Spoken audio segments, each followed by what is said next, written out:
Hello, MSOE fans, and welcome to the Raider Report, where we sit down with MSOE coaches to discuss all things Raider athletics, from game reactions to recruiting news and everything in between. The Raider Report has all the behind-the-scenes details and news you want. Joining us this week is Chuck Stollenwerk, head coach of men's rowing. And at this time, my guest is the head coach of men's rowing, Chuck Stollenwerk. Coach, how are we doing? Great. Morning, Greg. How are you doing? I'm doing great. Let's get right to brass tacks. You guys had a busy weekend this weekend. Sure did. You guys were out on the East Coast at the IRA National Championship in West Windsor, New Jersey.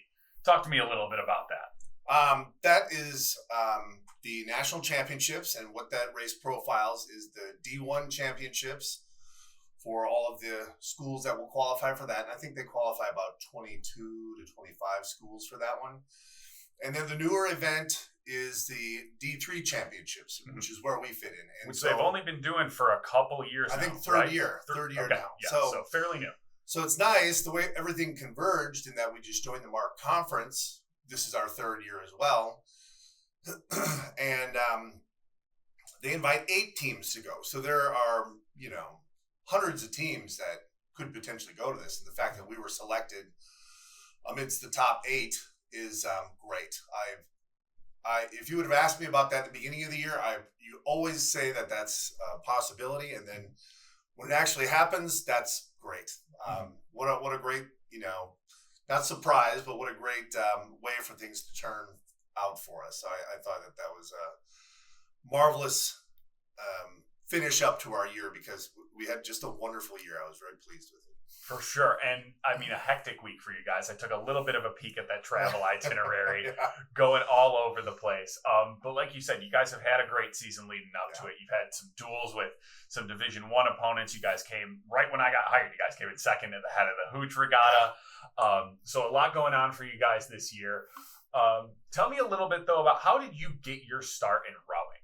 What was the beginning for you getting in the boat? So I started as a walk-on at the University of Wisconsin, and there was 2 things that sort of helped move that along. Well, 3 actually. I had been a wrestler in high school. Sure. And done some other sports as well. And I had considered doing that into college, and then I was injured pretty bad my senior year, and so I was really looking for something else. And I think that's true for a lot of the students who join rowing as a walk-on. And it's unique. It's really unique to the state of Wisconsin, and I think the University of Washington does something similar too. They invite walk-ons to join the team, and then if you have some aptitude for it, and then you also are willing to do the work, then you could potentially be a D1 athlete, which is what when I saw there was an ad in the paper, the Cardinal out in Madison, I looked at it and it said no experience necessary, and said you can be part of a D1 team. I thought that maybe that's for me. I would really like to take a look at it. And then the way they did registration back then was they took all of us and they put us in the stock pavilion, and we got our cards. And then you would get your name on there, your major, and then you would list the classes you went to, and then you'd go off and run out to go, to each department and get your class signed up for it. There was not even touch-tone registration at that time. But so this really helped the rowing coaches, because they would stand in the stands at the stock pavilion and look for the guys that were kind of taller and leaner. And at that time, I fit into that profile just great. Sure. And so they came up, a couple of the varsity guys came up and said, we'd like to have you talk to our coach. He's here. And he gave me the whole spiel on it. And when I came down and I watched the first practice that I saw, I had really never seen anything like that. I had never been part of an organization that so had their stuff together. It was just, I watched these boats descend on these 2 docks that had 4 spots for basically 5 full 8s coming in. And these guys were sharp. I mean, they came in, those boats, went in like, thread into a needle.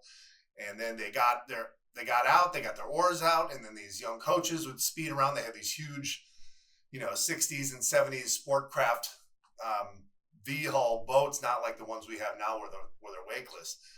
And they jump on the front and they hook it up to the crank, and then all the rowing boats and all the coaching boats would come out and they'd be in the bay, and it took like 5 minutes. And I couldn't believe how organized and it looked like they were having a good time and they were working hard. And I just thought, man, that's for me. And so that's how I got started. For sure. So tell me a little bit, when you're first getting into that, is it intimidating? Is it just curiosity and you want to find out more? Or do you know right away, like, all right, this is what I'm doing? I didn't know what it was, but this is what I'm doing now. At first, it was just a lot of instruction. They took us, they showed us the basic stroke, and then they got us on the water, and we would do a bunch of drills in the beginning, and we would row by pairs. So in the 8-man shell, you potentially could row by pairs, by 4s, by 6s. And then when you get good at it, you could row all 8. And in the beginning, it was just a lot of instruction. And then they would have us do some kind of physical thing every day. In the beginning, it was running back and forth to the limnology building in Madison from the boathouse. And then sometimes they'd have us do some kind of, body weight training, maybe a bunch of push-ups, maybe a bunch of, squat jumps, that sort of thing, to sort of mix it up so that you were getting in shape while you were learning the craft. And then that sort of shifted to more rowing-related motion and more rowing-related workouts that, really went back and forth from your anaerobic threshold, So it was always just right there, and rowing's kind of weird that way because it's not only are you developing aerobic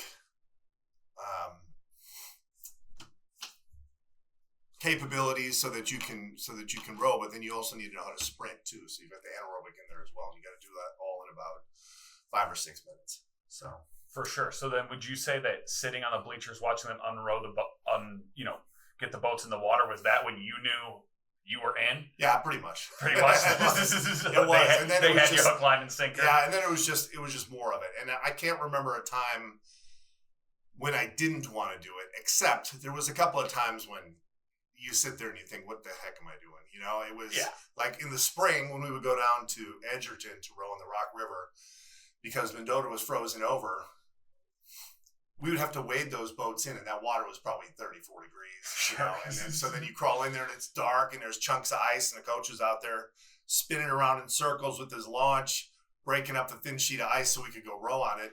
And then it's cold, and then you're wet and it's dark, and you think for a minute, what is this? What am I really doing here? But then you start rowing 20 strokes and you forget all about it, and everything's back good again. So yeah, cold, wet, and dark, not a great combination. Right. So then tell me, how did you end up as an MSOE Raider then? I had been coaching down in Texas, and initially I had gone down to Austin to train because I had been coaching at Marquette for a couple of years, and I found that I was still interested in competing, so I wanted to at least go down there and give it a try. And so as time went on, I started, it was doing more training in the beginning and less coaching, and then it started to go the opposite way, where every year that went by, I was doing more coaching and subsequently less training. And then I got the word in May of 2009 from my sister-in-law, who I had coached at Marquette, that the MSOE job had opened up and I should apply for it. And I had applied for a lot of rowing coaching jobs, and really, like, most of them wouldn't even return a call, nothing. Sure. And so I figured, well, probably most of those jobs are reserved for former Olympians and gold medalists and stuff, sure. Which, because there's not a bunch of them out there. Right.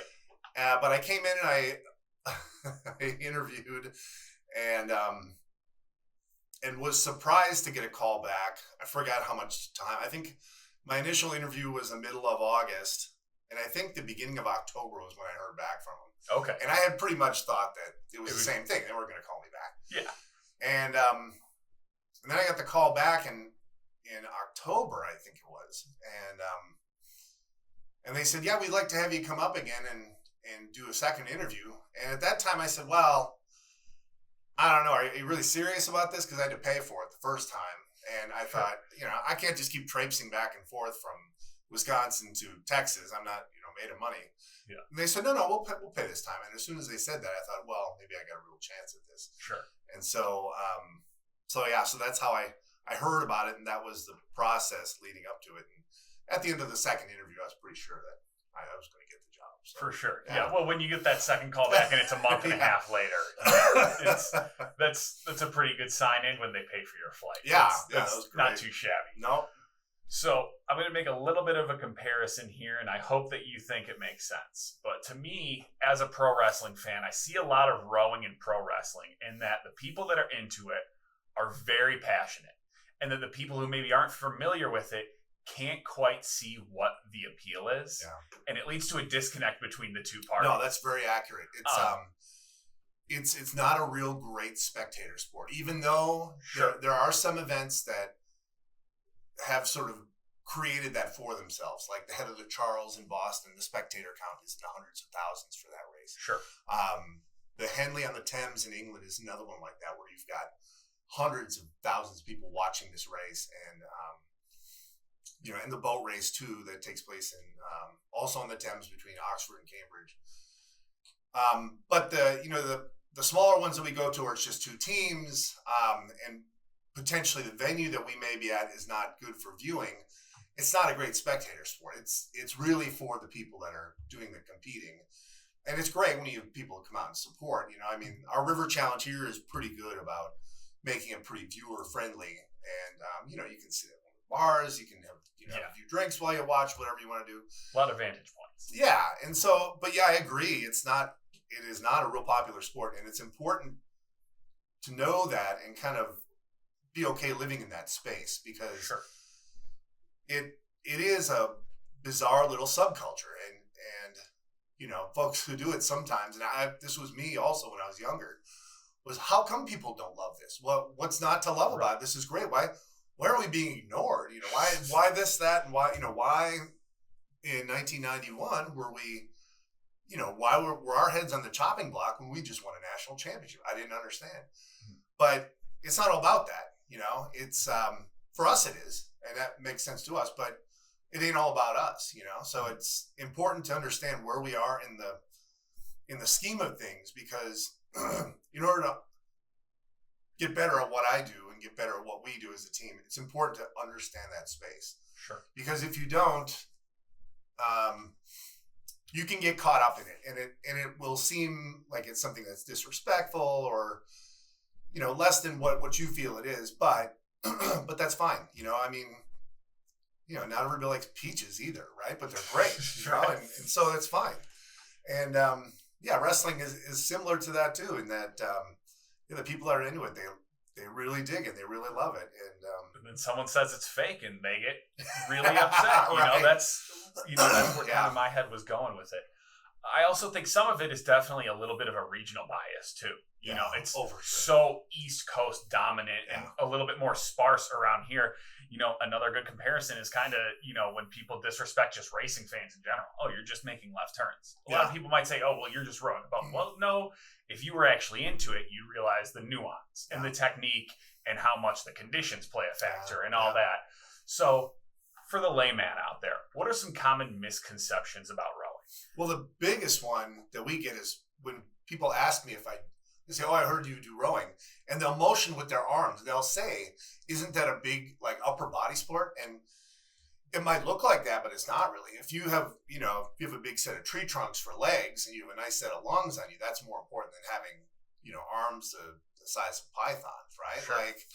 It's, so there's that. It's, I'm trying to think of some of the other ones folks use. We practice in the morning. People always can think that it's, oh, you guys are the ones that are out so early in the morning. And that is true, and that is true for a lot of the teams that go out there. But, actually the ones that are really successful and ones that have the luxury of a body of water that doesn't get real rough, and they have the flexibility in their schedules and stuff, they'll go in the afternoon primarily, and maybe lift in the mornings. But yeah, the main thing is just that everybody thinks that it is an upper body type of sport, and it really, that's kind of just an afterthought, and you do your fine motor stuff with your hands, and you put the oar in and take it out with your upper body, but it's not. You don't need to be super strong to do that. You don't need to be able to bench 350 pounds at all. So. Sure. So talk to me a little bit then. You mentioned it there. Going out in the mornings for practice, is that not so much as, the schedules here at MSOE don't line up, or is it that's just when the water is the most calm? It is. For us, it's because the water is the most calm. It's because the students need to get to class. Almost all of them have 8 a.m.s. So we need to be done by 7. Sure. And there's no way we could get everybody else out with any degree of regularity if we went at any other time of the day. We had to go a little later for the IRA stuff just because the guys were working and some of them need to be in at 7. Mm-hmm. But that was not perfect. There was days we could not go out because we didn't have a full complement. Right. Because some of the guys were working, and there's no getting around that. Work's work. Yeah. But it's also, there's a schedule over at the Milwaukee Rowing Club where if we had everyone available at 5, we couldn't go out at 5 because that's when the high school juniors go out. So it has to do with the condition of the water, our schedule here, and then also the schedule at the boathouse itself. Sure. So then talk to me. It's, like you said, it's hard to just even get out onto the water, get your whole team out onto the water. Is it hard to ever even just fill out your schedule and put a whole season together? That's a really good question. I thought about that one a lot. It's not so bad, especially if the weather cooperates. We've got some basic regattas we can go to. After COVID, it got a little bit more complicated, which is why I sort of, hemmed and hawed at that question a little bit, because we used to have a regatta up in Green Bay that we went to that was real nice to go to, but they don't offer that one anymore. The one in Rockford's pretty good if the weather holds out. Like I said, there's been one in Jefferson, but that one's not going to work this year because the River Challenge is moved to October 5th. So all things given, if things kind of stay the same, it's not too hard to fill out a season. But if something happens, then it's exactly what you said. Then it is really hard to fill it out, and then you don't know. So you kind of take what you get. And usually with us, if there's not something local, we got to go farther away. And you know how it is. The overnights are expensive, and we try to minimize what we're working with here, and you balance it versus how beneficial is it to the team and the growth of the team. So it's workable, I would say right now. I'd say it's not perfect. And then come the spring, usually there's a lot of people looking to do dual races. Wisconsin likes to duel with us. The women like to go down to University of Illinois in Farmer City for one of our races. It's been tougher with Marquette lately. They haven't had a full complement of teams. They had more this year than they have had, so that's a good sign. So we want them to be good here in town, because if they get better, then we get better. For sure. But yeah, it can be challenging, but we usually make it work. For sure. So you guys are also in a bit of a unique situation in that you guys compete at schools of from all levels. You compete against the Wisconsins and the Marquettes. You go race against the top 3s at the IRA National Championship. Is it ever difficult to measure success when the goalpost is, kind of constantly changing? You obviously, there's the cliche, just give it your best. And if we gave it our all and we didn't leave anything, out on the field, then we're happy. But how do you handle that? Because, we might beat these schools or we might finish third to these schools, but, how do you measure that? Yeah, it was, it became real evident this year. It was tough because when they were trying to seed us for this IRA race, we did not have anybody we competed against directly at the IRA. And so they didn't quite know where to rank us. And so they had to kind of go by, they beat this team. Then this team was beaten by another team that was in the IRA. So how do we measure those two, right? And so there was some back and forth about that. And so that's the hard part. It's not like a regular conference where you see people regularly, which is also a disadvantage to us too, because on the East Coast, they'll see each other 3-4 times a season at least, right? And that's why I like to go to the bigger races, like our conference is one, but also the Dadvale Regatta, and then also if we can get out there to do anything like the Head of the Charles or like the IRA, it's good because it sort of gives us a measuring stick. But what I try and look for is the more established organizations like Wisconsin, because that will tell us a lot. So this year we were quite a bit closer to them, and we didn't lose to them in the 4s, which was really nice. That means either that we're really fast or that they're not so fast. And I don't want to cast any aspersions against them. I just knew that we were quicker than normal because we were able to be in that position. So, I'll use Wisconsin as a barometer because their team is usually very big and usually very consistent. A team like University of Texas, who we'll see when we go down south to Austin, we race against them. That gives me a good indication as to how fast we are too. That's it's a pretty well established team. They're usually right in our area as far as production wise. So, but overall, yeah, it's hard for us to figure out. And a lot of times we'll go out to these big races and either be pleasantly surprised or disappointed by where we are just based on what we've done already. Because if things happen in such a way that it's not like the norm, then you just don't know. Sure. So talk to me a little bit. You have the struggles, like I said, getting out on the water. But talk to me a little bit about your practice and training philosophy as a whole. I see you guys up here on the track doing crazy stuff, running up and down the stairs as I'm trying to go down to the second floor. They're doing all kinds of work. They're doing, what looks like a burpee with a kettlebell in their hand where they're getting up from a prone position and getting to standing. Yeah. What's the balance of dry land training and boat training, and what's your overall philosophy in getting the guys ready to race? I think you put it in the word yourself as balance.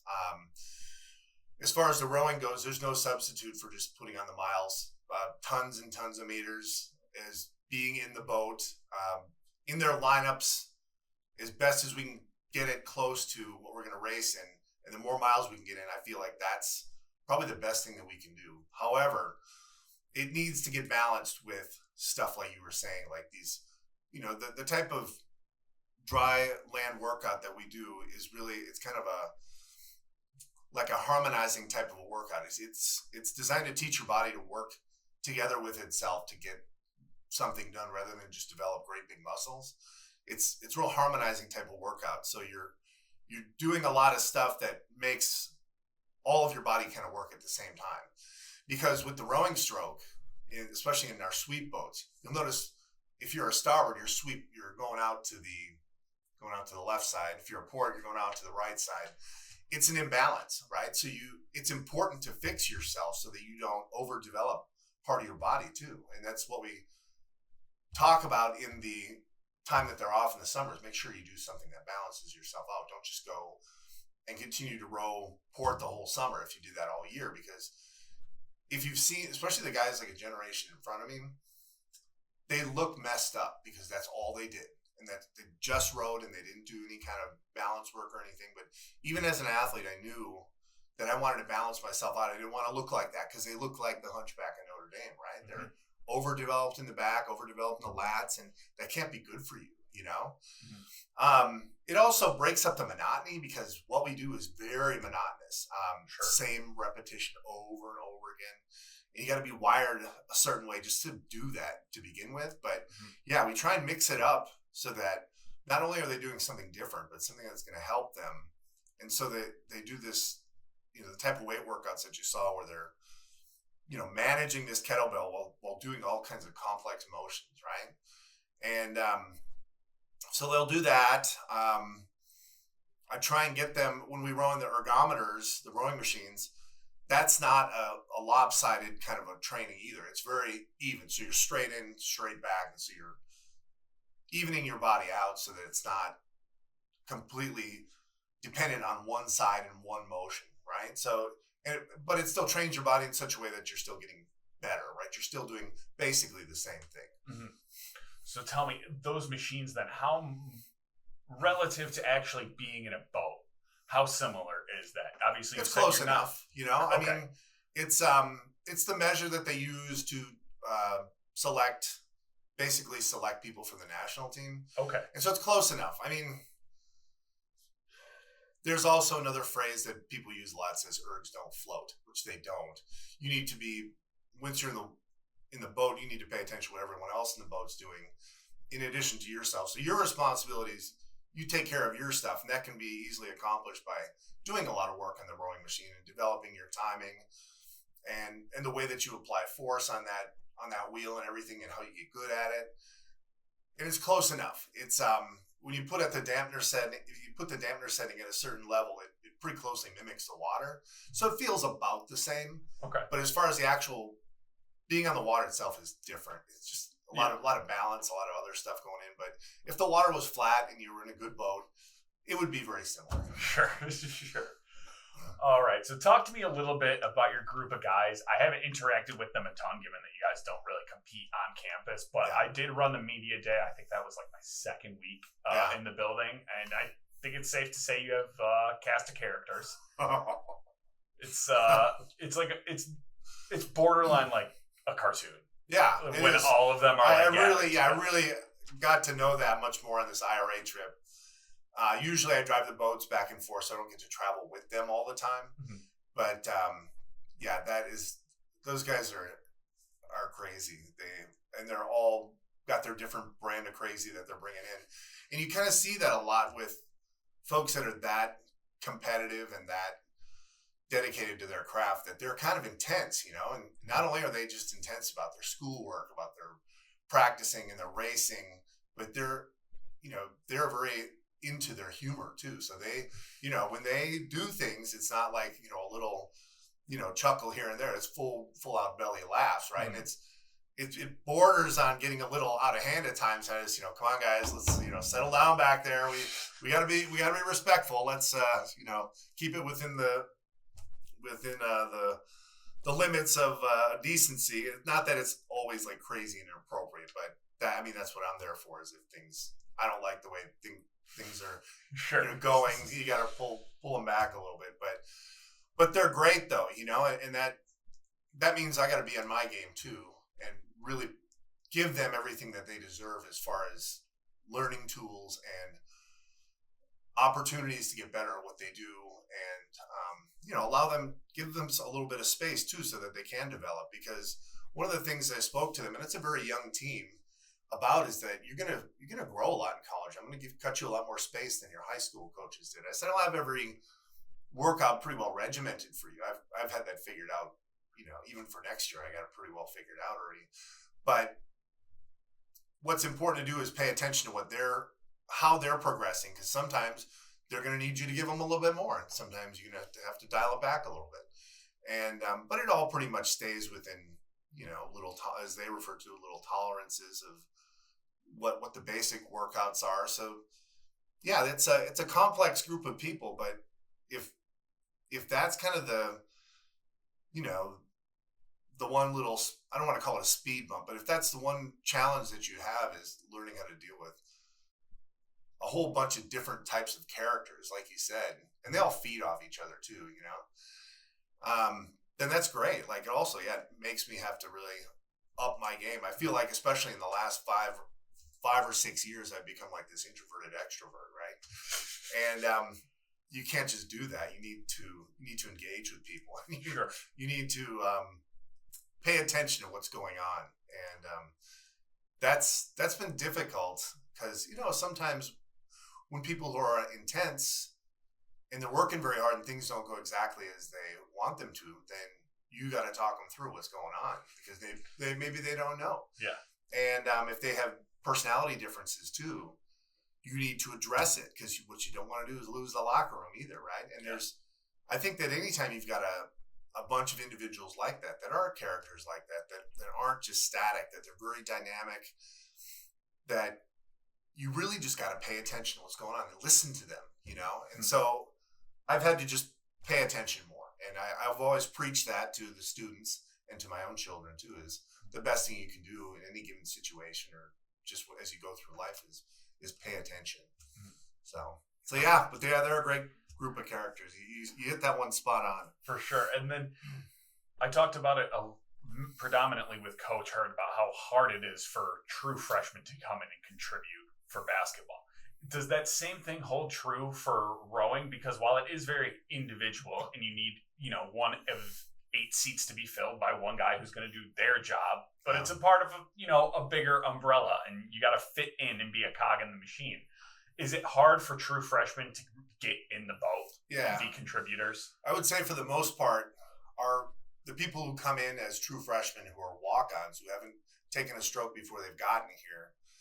It'll take them a good 2 years before they become, if we're having some good years, it'll take them a good 2 years before they can breach into that top lineup. Sure. And that's a big if. That's if they stick around, first of all. Second of all, if they're serious about their training and they keep getting better and keep doing the right stuff. And they got to kind of have a knack for it too. I've had people join and quickly go through through the ranks quick, and that's rare. You know, somebody who has an aptitude for it, who just kind of figures it out. And Sure. that doesn't happen very often, but we've had it happen a couple of times. And it's great to see. You always love that because it's such a wonderful surprise because you didn't anticipate it coming in. That's, you know, one of the other great things about what I do is I'm constantly surprised by, you know, who's going to step up, right? Or are we going to get somebody this year that could potentially be a national team or somewhere down the road? I don't know, maybe. Mm-hmm. And then there's varying levels of it in between where, yeah, you'll see somebody kind of, you know, pick it up quick and then you just keep challenging them and then they just keep getting it. And then what's also kind of amazing is you'll see it with a lot of the sophomores too, is you see them as freshmen and you think, well, are they going to get it? Are they going to make that turn and go from freshman rowers to varsity rowers? And yeah, this year we had like 3 guys who really stepped up and did that. Mm-hmm. And that was great. I didn't see it coming like that. And they really stepped up and did the work and were enthusiastic about it. And that's really the main thing too, is you want people to want to do it, right? I don't want to have to, you know, I don't mind being a cheerleader to some degree, but that's not really who I am. I would really rather want them to want to do it. So yeah, it's tough. For sure. All right, Chuck, this is everyone's favorite segment. Raider Rapid Fire. Not gonna grill you as much about rowing, but I'm gonna grill you and grill your soul. See what you're made of here. I love it. All right, if you were a NASCAR driver, what would your car look like? I need a number, I need a color, and I need a sponsor. Yeah. Okay. So a number, I'd say 5. I just really like the way that number 5 looks. It looks sharp. It looks like a good race number. I think that would fit into. You're the first person who said a single-digit number, so I really like that. Cool. Yeah. And then color, I'd say a deep burgundy. That's one of my favorite colors. That's what I like. And I think it would be unique, too. You don't typically see that. I was just about to say, classy. Yeah. Very classy. A driver, got to be Dale Earnhardt. He was the Intimidator. Guy who left us well too soon. And I actually met him once. Really? In lacrosse, yeah. No way. How cool was that? That was just a great moment. He was also a favorite of my dad's, too. He was my dad's favorite driver. This is a true fact. My birth announcement that my parents sent out to the family. I am laying on a Dale Earnhardt blanket in a Dale Earnhardt onesie, wearing a Dale Earnhardt bib. That's great. Next to a framed picture of Dale Earnhardt. That's great. So I love that. That's awesome. If they were going to make a movie about your life, whether it was a comedy, a drama, a parody, whatever it's going to be, what's the one scene that has to be in that movie? Well, that's a good one. I found what I was looking for. It's actually, I think it'd have to be like a tragic comedy kind of a thing because that's always the way it seems. But so I found this quote from one of my very favorite movies, The Outlaw Josie Wales. I don't know if you're familiar with that one. I've seen it once. It's been a few years. Clint Eastwood, yeah. And so I'm not a big anti-establishment, nor do I, swing one way or the other as far as my political stuff goes. But I do like when he met up with the Comanche chief and they were about ready to fight it out, you were anticipating another brutal gunfight, right? But then they start talking with one another. And, what Josie Wales says is at some point, to paraphrase, he says, governments don't live together. People live together. With governments, you don't always get a fair word or a fair fight. Well, I've come here to give you either one or get either one from you. And I think those are very great words because you don't always get that luxury. And it most certainly is a luxury to get into a situation where there's that kind of honesty. And that's sort of what surrounded that quote was he went there either to fight with them to the death or they were going to respect one another and let each other live, right? He wasn't going to, build some kind of great factory and eat up all their land down there, or at the same time, the Comanche guy wasn't going to come and, do raids on them and take their stuff. And so it was just this another level of trust that you don't always get. It's actually, kind of tragic that it's hard to find, but,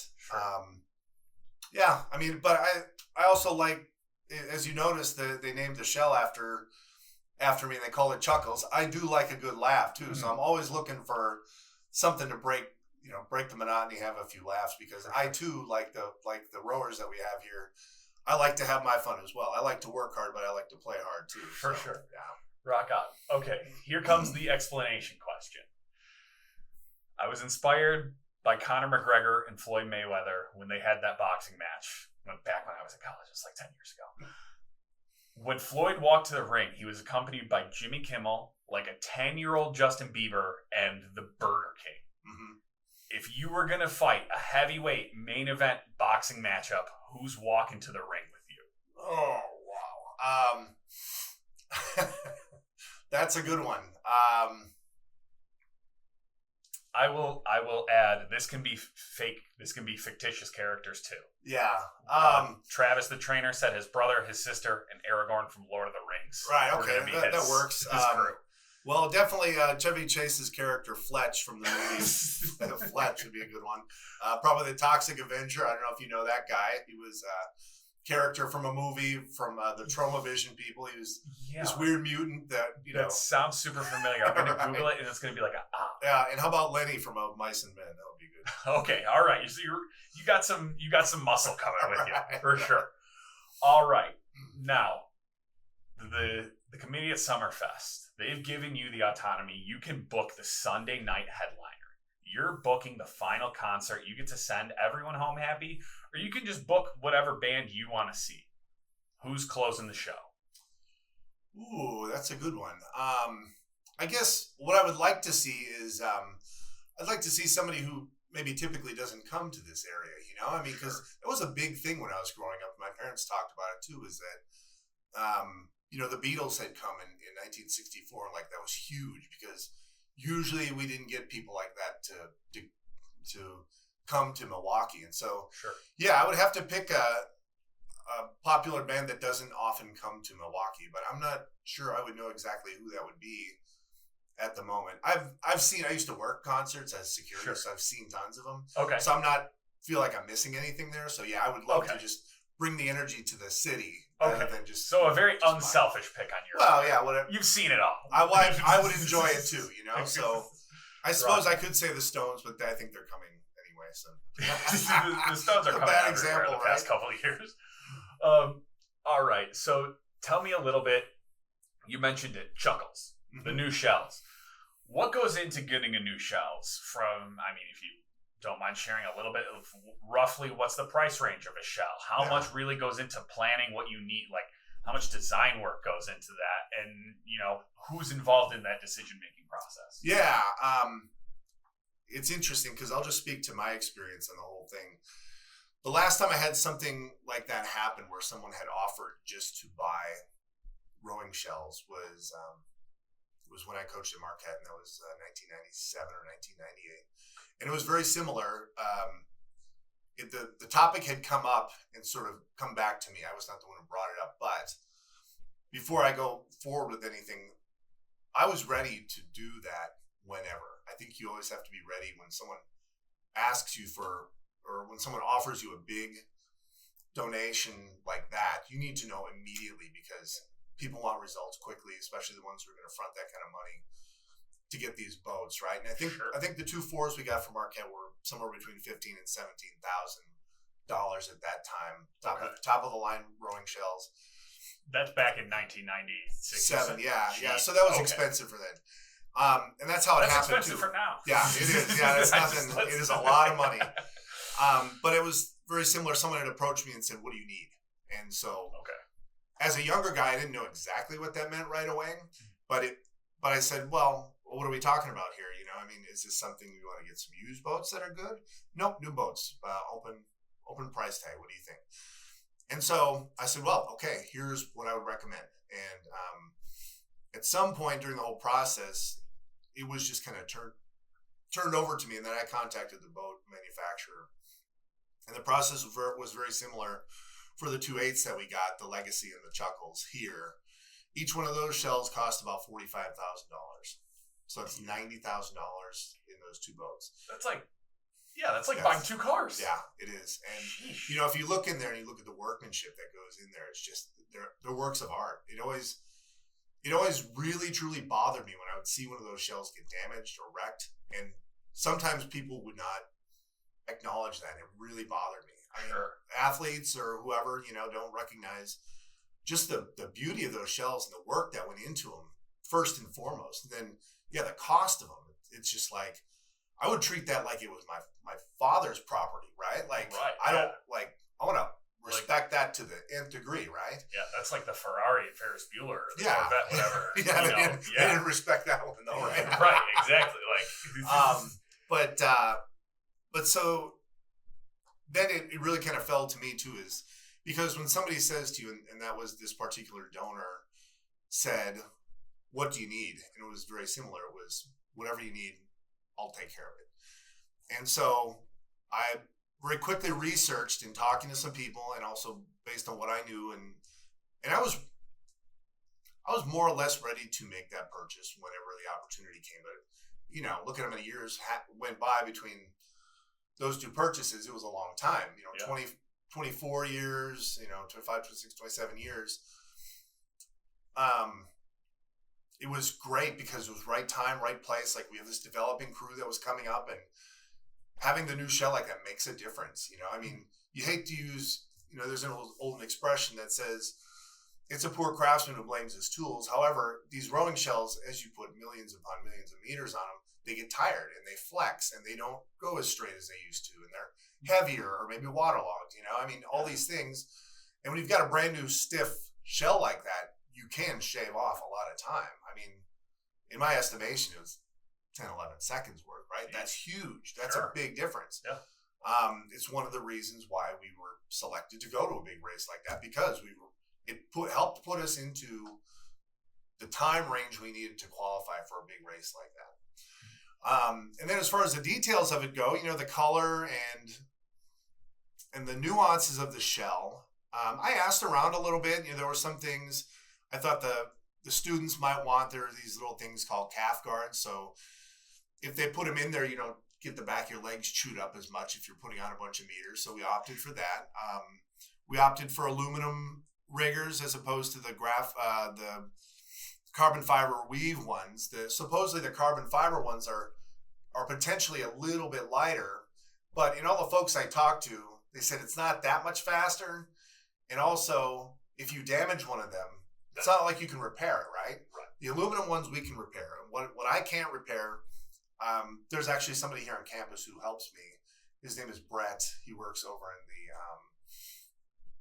in the machine shop over by the science building. For sure. And he has helped us out fix when the outriggers break. Okay. And so that's a real nice guy to know. He's a terrific guy. And we can fix it, right? Otherwise, if a whole carbon fiber rigger breaks, we have to buy a new one. And right now, supply chain stuff is terrible. We can't get new stuff. We would be without the boat for potentially months, right? And just imagine missing a season because you don't have one outrigger, right? Yeah. So there was decisions like that to be made. So in making that decision, we also saved $5,000, which was, once again, I'm not just going to spend money to spend it. Right. It should be an intelligent research, and informed. So instead of that, we got covers for the boats. So when we travel, the boats are covered. They're not exposed to the elements as much, which is great. Awesome. As far as the color goes, I sort of took that on myself. The color black I liked anyway, and it was actually cheaper to do the black. We could have had it red. Mm-hmm. I just didn't think that would, even though MSOE has quite a bit of red in it, I didn't think for that particular shell that would be a good look. Sure. But what I did include was I asked Vespoli to do a favor for us and put the MSOE on the strip on the top of the deck, right? So when you look at the top of it, it says MSOE, and they have not ever done anything like that before. So they were really interested in how it looked too. So it had the MSOE color scheme in there, which looked beautiful. Yeah. So I was able to do that, and they love the look of it as well. So you'll be seeing more of that type of artwork going forward. So I'd like to think that I had a little hand in that as well. So yeah, some of it was, just questions, see what happens, but I love the way it looks. I think it looks sleek. I think it, adequately represents our students and our school. And that's part of the equation too, is, it ain't just about us. When we go someplace, people want to know that MSOE is quality, top to bottom. So. For sure. They're sharp for sure. So what was the time from the day you got approached that you could make the donation to the day that they got delivered? What was that time take? It was quick. It was, I want to say it was less than a week and a half. No, because we wanted to get it in before the first of the year. And Dang. I think the word I got was in the middle of December. Sheesh. So we got on it quick. And, That's awesome. Yeah. And Wow. so that's what what I was talking about is sometimes you need to make it quick because otherwise we might not have gotten it for our first race in the spring. Right. And so being responsible, you gotta be ready, and then you have to be ready to make some decisions quick and be decisive about it, and make sure that everybody gets what they need, and you're paying attention to it, and you're doing a good job. For sure. All right, Chuck. Before I let you go, I've got one final question for you. As we're rolling on this summer, I need you to recommend one thing to the listeners. It could be a movie, a place to go eat, a site to go see, a book. What do you think people are missing out on right now? I think if you're not familiar to the area, a trip out to Holy Hill is a good place to go, just to go visit, check it out. But what I would suggest in general is just go explore. Like go when I get to learn the area, I just kind of spread out and I would go driving around, the communities and see what's out there. If there was one place in particular, I think if you go to some of these old-timey supper clubs that are on the lakes, that's a great thing to do. And it's hard because I haven't done that in such a long time, but I think that there's some good ones out on Okachi Lake. I think that's sort of where the Golden Mast is, and that's kind of an upscale place to go. I think the favorite ones that I like to go to are the ones that are maybe just a little bit smaller. But yeah, any of the supper clubs you might find on some of the local lakes are pretty cool, especially the ones that have been around a while that have been owned by families. Sure.